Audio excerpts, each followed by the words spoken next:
ఆ ఇన్కమింగ్ ఇక్కడే వస్తుంది. ఈ సబ్స్టేషన్కి సప్లై అనేది ఇక్కడ నుంచి వస్తుంది. ఇదే సార్ ఏబిసి. ఓకే, ఆ 3 కనిపిస్తున్నాయి కదా నాన్న, అవి ఎయిర్ బ్రేక్ స్విచ్ అంటారు.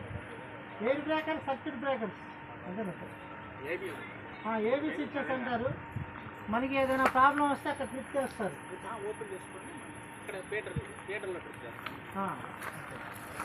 మన ఎంసీబీ లాగా ఏదైనా ప్రాబ్లం, ఫీడర్లో ఏదైనా ప్రాబ్లం ఉన్నా, ఎడ్యుకేషన్ ఏదైనా పోయినా ఫీడర్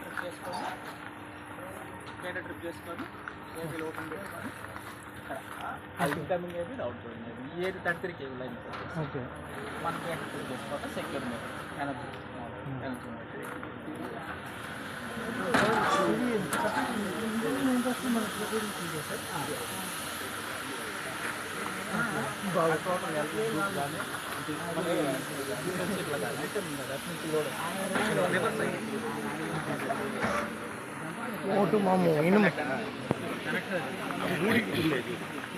జంపర్ లెక్క యువతల నుంచి వచ్చే సప్లై అవతల లైన్ కనెక్ట్ చేయడానికి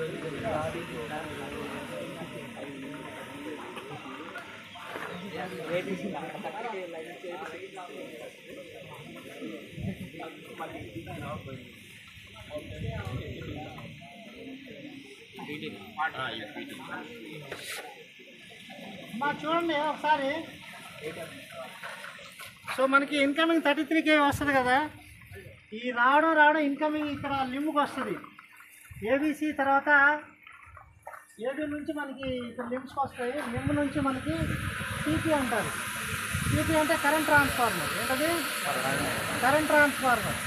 అంటే మనకి ఇక్కడ రావడం హ్యూజ్ అమౌంట్ ఆఫ్ కరెంట్ వస్తుంది, ఎక్కువ కరెంట్ వస్తుంది అనమాట. ఆ కరెంట్ రీడింగ్స్ అనేవి మనకి సిటీలో ఉంటుంది. మనకి కరెంట్ ట్రాన్స్ఫార్మర్ అంటారు. అది ట్రాన్స్ఫార్మరే, ఇది ట్రాన్స్ఫార్మరే. ఇది కరెంట్ ట్రాన్స్ఫార్మర్, ఓకేనా? అది పవర్ ట్రాన్స్ఫార్మర్. ఓకే, ఇక్కడ నుంచి మరి కంట్రోల్ ఛానల్ వస్తే ఇదనమాట. అంటే సప్లై ఎంత వస్తుంది, ఇన్కమింగ్ ఎంత వస్తుంది అనేది ఇక్కడ రీడింగ్స్ ఉంటాయి, ఓకేనా? సో ఈ సీటీలు అంటే ఇవి మీకు ఎలక్ట్రీషియన్ సెకండ్ ఇయర్లో కానీ ఫస్ట్ ఇయర్ ఎండ్లో చాప్టర్స్ ఉంటాయి, ట్రాన్స్ఫార్మర్స్ లెక్కన. దాంట్లో సిటీ, పీటీఎల్ ఉంటాయి. పొటెన్షియల్ ట్రాన్స్ఫార్మర్, కరెంట్ ట్రాన్స్ఫార్మర్ ఉంటాయి. సో కరెంట్ ట్రాన్స్ఫార్మర్ ఇవి మనకి ఇన్కమింగ్ ఎంత కరెంట్ వస్తుంది అనేది మనకి ఇన్కమింగ్ సప్లై మొత్తం కూడా మనకి ఇక్కడ కనిపిస్తుంది. ఇది ఎనర్జీ మీటర్ ఇది, ఓకేనా? అంటే ఈ సబ్స్టేషన్లో ఎంత కన్జంప్షన్ అవుతుంది, ఎంత ఇన్కమింగ్ వస్తుంది మొత్తం కూడా మనకి రీడింగ్స్ ఇక్కడ ఉంటాయి. అంటే ఇక్కడ ట్రిప్పింగ్ మెకానిజం కానీ ఏదైనా ఆఫ్ చేసుకొని వర్క్ చేసుకోవాలన్నా, ఏదైనా ఎమర్జెన్సీ పర్పస్లో ఆఫ్ చేసుకోవాలన్నా సరే ట్రిప్పింగ్ మెకానిజం ఇక్కడ ఉంటుంది. అర్థమవుతుందా?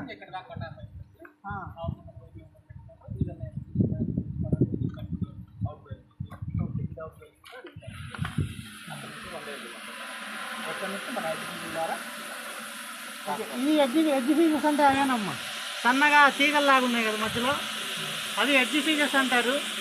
అవి మనకి ఏదైనా ఓవర్లోడ్ కానీ హై వోల్టేజెస్ వచ్చినప్పుడు బ్రేక్ అయిపోతాయి. సో ఇక్కడ నుంచి క్లిప్ అయిపోయి అంటే సర్క్యూట్ కట్ ఆఫ్ అయిపోయింది. అంటే ఇక్కడ నుంచి సప్లై అనేది అది వెళ్ళదు. సో అంటే లోడ్కి వెళ్ళదు ఇక సప్లై, ఓకేనా?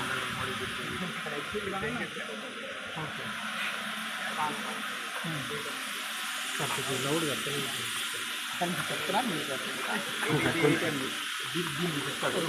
ఇది పవర్ ట్రాన్స్ఫార్మర్ సార్. ఈ రేటింగ్ ఎంత? 8 MVA. అదే 8 MVA.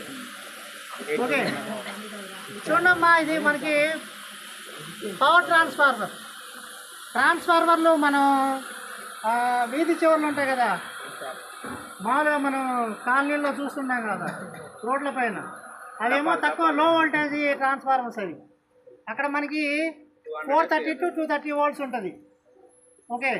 ఇది వచ్చి మనకి పవర్ ట్రాన్స్ఫార్మరు. రేటింగ్ అనేది 8 MVA అంటే 8000 వోల్ట్ యాంప్స్, మెగా వోల్ట్స్ అనమాట, ఓకేనా? అవి చాలే చెప్పేది నువ్వు. సో చూడమ్మా, ఇక్కడ ఇది హ్యూజ్ పవర్ ట్రాన్స్ఫార్మరు, ఎక్కువ సప్లై ఉంటుంది కాబట్టి హీట్ అనేది బాగా విపరీతంగా జనరేట్ అవుతుంది. ట్రాన్స్ఫార్మర్స్లో బాగా హీట్ చాలా విపరీతంగా జనరేట్ అవుతుంది నాన్న. అందుకని ఏం చేస్తామంటే ఇది oil cooling transformer. Oil cooling ఇది ఆయిల్ కూలింగ్ ట్రాన్స్ఫార్మర్ అమ్మా. సో మనం అది కన్జర్వేటర్ ట్యాంక్, అది ఉంది కదా ట్యాంకర్, అయితే డ్రమ్లో ఉంది కదా, అది కన్జర్వేటర్ ట్యాంక్. దాంట్లో ఆయిల్ పోస్తారు మనం. దాంట్లో పోసిన ఆయిల్ దీంట్లోకి వస్తుంది. ఇది క్యూబ్స్, ఫిన్ క్యూబ్స్ అంటారు వీటిని. వీటిలో ఏం చేస్తారంటే ఆయిల్ అనేది ఫ్లోట్ అవుతుంది. అంటే మనం టీ తాగేటప్పుడు వాడు చల్లారిస్తాడు కదా, ఇలా టీ చల్లారుస్తాడు కదా, అలా చేస్తే ఎలాగైతే ఈ గాలిలో ఉన్న తేమ ఉంటుంది, ఈ గాలిలో ఉన్న తేమ వల్ల ఆయిల్ అనేది కూల్ అవుతుంది. మన ఎండాకాలంలో ఈ summer season we can control the temperature, ఇంకా ఎక్కువ హీట్ వచ్చేస్తుంది ఎండాకాలం. అందుకని ఏం చేస్తారంటే ఫ్యాన్లు పెడతారు, టేబుల్ ఫ్యాన్స్ పెట్టేసి కూల్ చేస్తారు. ఇంకా పెద్ద డిస్ట్రిబ్యూషన్ ట్రాన్స్ఫార్మర్ అయితే లోడ్ని బట్టి కూడా మనకి సమ్మర్లో ఎక్కువ హీట్ వస్తుంది. ఎందుకంటే ఎక్కువ హీట్ వస్తుంది, ఎండాకాలం ఎక్కువ కదా. 2 కారణాలు మెయిన్గా. జనరల్గానే మనకి హీట్ ఎక్కువ వస్తుంది సన్ ద్వారా. రెండోది భూమి అనేది పొడిబారిపోయిద్ది. భూమి పొడిబారిపోతే నేల ఎర్తింగ్ అనేది వీక్ అయిపోయిద్ది. ఎర్తింగ్ మనం ప్రాక్టికల్ చేసాము, సద్గురు పిల్లలు మాటూరు పిల్లలు చేసాం కదా. ఎర్తింగ్ వీక్ అయితే ఏమైంది, వోల్టేజ్ డ్రాప్ అయిపోయిద్ది. సో మనకి హీట్ రాకుండా ఏం చేస్తారంటే ఈ ఫిన్ ట్యూబ్స్ ఖచ్చితంగా కావాలి. ఇది oil cooling transformer, 8 MVA transformer. So అది కన్జర్వేటర్ ట్యాంక్ అమ్మ. సో కన్జర్వేటర్ ట్యాంక్లో మనకి అక్కడ ఆయిల్ లెవెల్ కనిపిస్తుంది. మనకి ఆయిల్ లెవెల్స్ కన్జర్వేటర్ ట్యాంక్లో ఫుల్గా మనం నింపాం. ఒక 70% ఫిల్ చేస్తాం. ఈ 30% ఏమవుతుందంటే ఎయిర్ బబుల్స్ ఫామ్ అవుతాయి. ఈ ఎయిర్ బబుల్స్ ఫామ్ అయ్యి పైకి తంతాయి అన్నమాట. ఆ స్పేస్ ఇవ్వాలా, ఓకేనా. అది కన్జర్వేటర్ ట్యాంక్. దాంట్లోంచి ట్రాన్స్ఫార్మర్లోకి ఆయిల్ వస్తుంది. ఈ ట్యూబ్స్ ఉన్నాయి కదా, ఈ ఫిన్ ట్యూబ్స్ ఉంటారు, కూలింగ్ ట్యూబ్స్ అంటారు వీటిని. మామూలుగా అయితే మనకి స్ట్రీట్స్లో మామూలుగా మన ఇళ్ళ కాడ ఏమంటే పైపుల్లాగా ఉంటాయి ట్రాన్స్ఫార్మర్కి, అవునా కదా. ఇవి వచ్చేసి ఫిన్ ట్యూబ్స్ అనమాట. అంటే పల్సగా ఉంటాయి. మనకి కూలర్స్ ఉంటాయి కదా, కూలర్స్లో నీళ్ళు ఇలా పడతా ఉంటాయి పైన, హనీ కోమ్స్ అని ఉంటాయి, దానికి ప్యాడ్స్ లాగా ఉంటాయి. ఆ మాదిరి కూలింగ్ అవుతూ ఉంటుంది అన్నమాట. సో ఇట్లా మాకు కొద్దిగా ఇట్లా